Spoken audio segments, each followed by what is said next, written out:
Hi folks, John Dunn here, RPG freelancer, publisher behind Melior Via. I am up here today at Immortals Inc. with Mikey. What's cracking, John?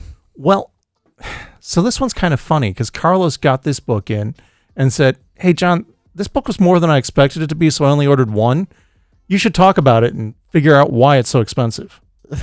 Okay. I said, okay, Carlos, that's going to make selling this real hard if I have to start out the conversation with, wow, it's more expensive than other stuff, right? Yeah, right. But, truth be told, I was really pleasantly surprised because this book, I had very low expectations going in, and it kind of blew me away.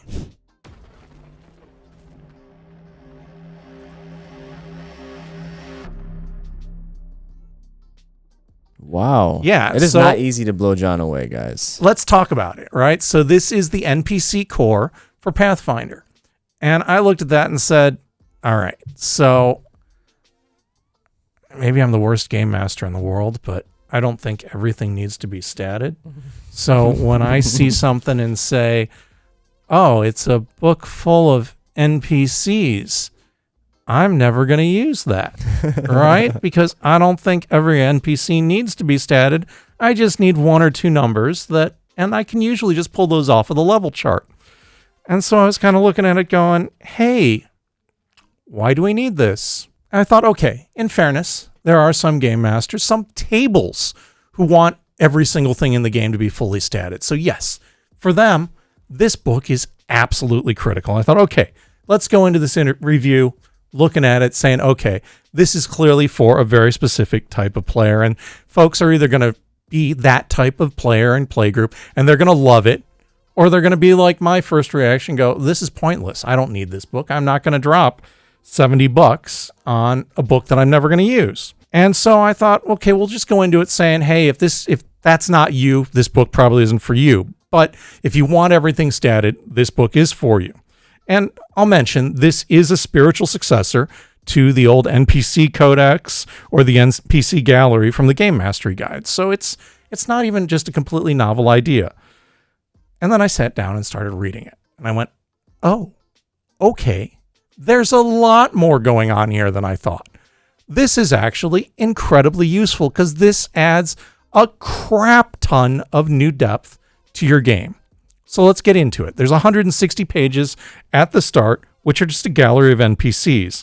And it does include troops and directions on using troops. So that's great. If you want to have a mass battle, you're kind of set up there.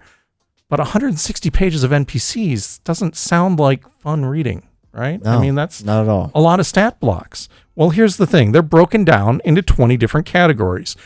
And I'm not going to rattle off all 20 categories because that's boring listening. But a couple of examples. So there's a section on artisans, basically, craftsmen who are doing artistic type things. There's a section on laborers. So maybe not as skilled craftsmen, but they're doing the heavy lifting. They're just as vital for getting a job done. There's a section on performers. So if you want to have a dancer or a musician or a poet, they're statted up here. There's a section on villains in case you need a bad guy. And in my experience, most games need at least one. Yep. Probably more. There's a whole lot of other sections like that. So that's cool. They're broken down. So if I know I need a soldier, I can flip to the essentially soldier section, right? And every NPC does have a stat block. So that's great. Like I said, I was going into it figuring everything was going to have a stat block. They also have a level. In these first 160 pages, they're all human. Which, hey, that sounds a little weird, given most of the Pathfinder Galarian world isn't just humans, but okay. But then there is a lot of other stuff. And it's this other stuff that I think really makes the book. Because for each of those sections, there's something that's special for them.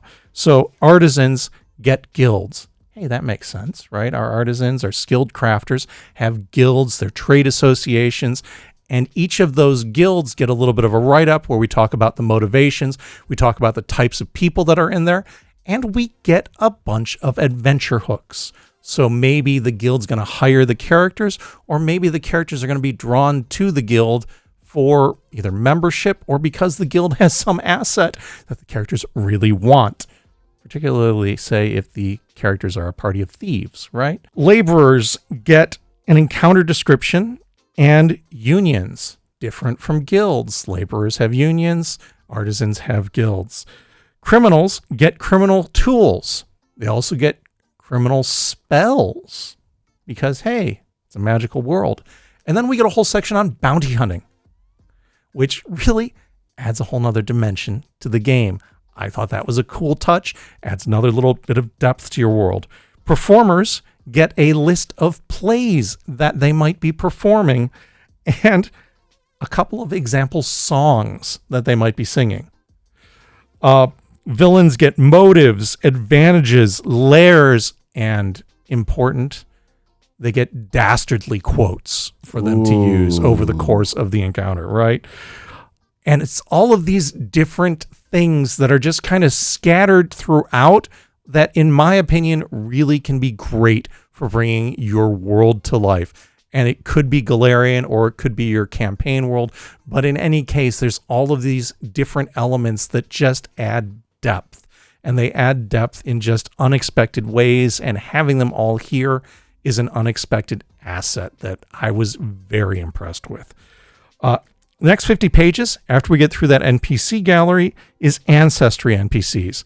This is 50 pages, and the first thing it does is it gives you directions for changing the stat blocks in the galleries to reflect the different ancestries that are common in Galarian, in Pathfinder.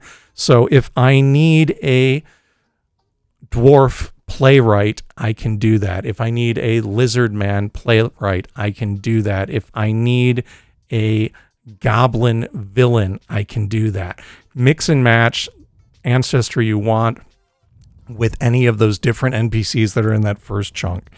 Then there's a discussion of human cultures with hooks, names, and characteristics, as well as ancestry-specific NPCs, plus names, and again, flavorful stuff. Much like we saw with those different factions at the start, now we get that same kind of flavorful thing for each of your different ancestries. And again, this is a thing that can add a lot of depth to your world. And frankly, players might want to look at this and pull out information as background when they're building a character. Yeah. I did not expect to find that in the NPC core. There is a 20-page appendix at the back where we get creature companions, both animals and eidolons, and then themed spell lists based on those different NPC types. There's 20 sample organizations with suitable NPCs for them that have characteristics and goals, and then a section on relationships and advancements, talk about connections and leveling and how those two things might interrelate, an ability glossary, list of NPCs by level ranging from -1 to 19, with notes about rarity and specialty adjustment, and then a glossary and an index. And again, this is a comprehensive glossary like we've seen in other Pathfinder core books.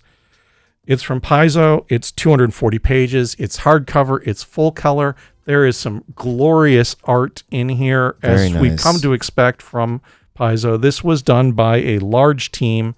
It is $70, like I said, and honestly, I'm very impressed. You're going to get an awful lot of value for that $70, even relative to a lot of the other products that Paizo's putting out. If you have a game world and you want to make it more dynamic, and you're using Pathfinder as a game master, this is a really highly recommended product that's going to have a lot of utility for you. If you're a player, maybe not, but there's some cool stuff in here, like the Gun Witch that I didn't even mention before. Gun Witch? Yeah. Is this what it sounds like? It's a gunslinger that uses magical staves that are shaped like guns. I don't want any part of that. I think a lot of players might. I will stay away from that. In any case, lots of cool stuff. Stop in, take a look, or hit us up at immortalsinc.com. Very well said, John. Check it out for yourselves. We'll see you guys next time. Till next time, folks. Good gaming.